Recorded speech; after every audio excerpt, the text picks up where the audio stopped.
Hi guys, pork adobo sa gata with okra by Yotaka. Let's go! So, hi, hello mga Bex! Welcome back again to my channel. It's me, Jenny Pasqua. And for today's episode by Yot is magluluto tayo ng pork bayot na merong lalagay natin na okronism. At syempre, nakaisip ako guys na lagyan ko siya ng patatas. So, ayan guys, syempre ang mga adobo talaga is normal na lalagyan natin ng patatas guys. Pero sa akin kasi is nabuboring ako sa kulay. Is syempre nilagyan ko rin siya ng gulay na color green. So, ayan yung okra na nilagyan natin bayot. So, ayan guys, maghiwa-hiwa tayo ng sibuyas. So, ang sibuyas natin guys is kulay puti siya. So, inuubos ko na lang kasi baka masira kasi mabilis na yung masira. So, ito yung preparation natin bayot. So, ayan, syempre maglalagay tayo ng mantika sa ating kawali bayot kasi painitin muna natin siya and then isasalang natin at lalagyan natin ng mantika. So after that, syempre maglalagay tayo ng ating hiwa-hiwang sibuyas. So ayan, medyo marami-rami kasi inubos nga natin yung isang buo and then in-next natin yung ating bawang ngizem.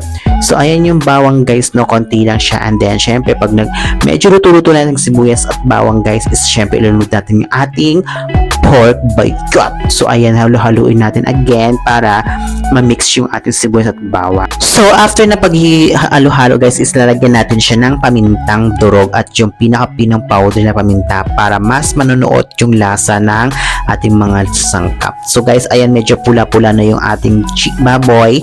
Ayan, lagyan siya ng konting tubig guys kasi gusto ko yan, pakuluan natin siya at ilalagay natin dyan yung ating patatas guys. Kaya ako siya nilagyan ng sabaw para pampaluto doon sa ating patatas at sa okra natin mamaya. So after that mga 10 minutes guys, no, is ready na natin siya at ilagay na natin yung ating okra para maluto na rin yung ating okra kayo dyan guys. So syempre kailangan natin takpan ulit para mas mabilis siya maluto. So kung napapansin nyo guys is medyo puti siya. Meron kasi akong tirang gata dito no nakaraang episode kong cooking show. So nilagyan ko siya ng gata guys at konting suka para kahit pa paano is manunuot yung gata sa ating lutong ulang nizam.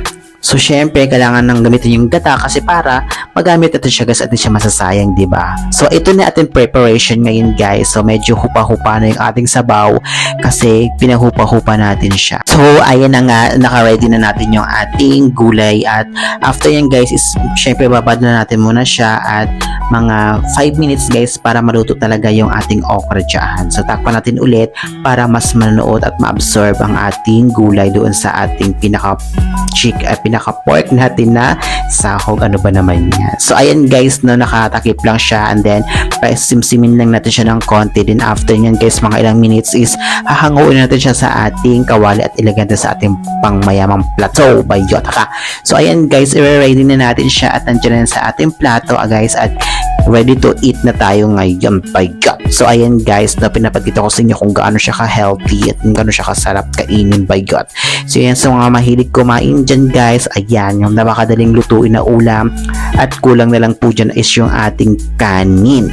So, ayan guys, yan lang kakainin ko and then, syempre, sa pagkakain ko yan dyan guys is meron tayong ano dyan, panghalo dyan guys, yung ating suka. So, hindi ko na lang pinapakita guys kasi baka ayaw nyo ng suka.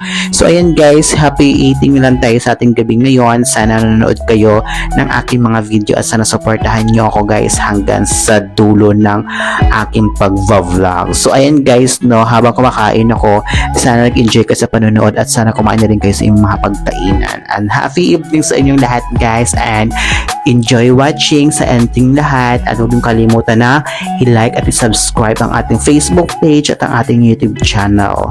So guys, thank you for helping me to support and share my video and like my video and hit the notification bell para maging updated kayo sa lahat ng video na aking ina-upload. So thank you so much guys and goodbye.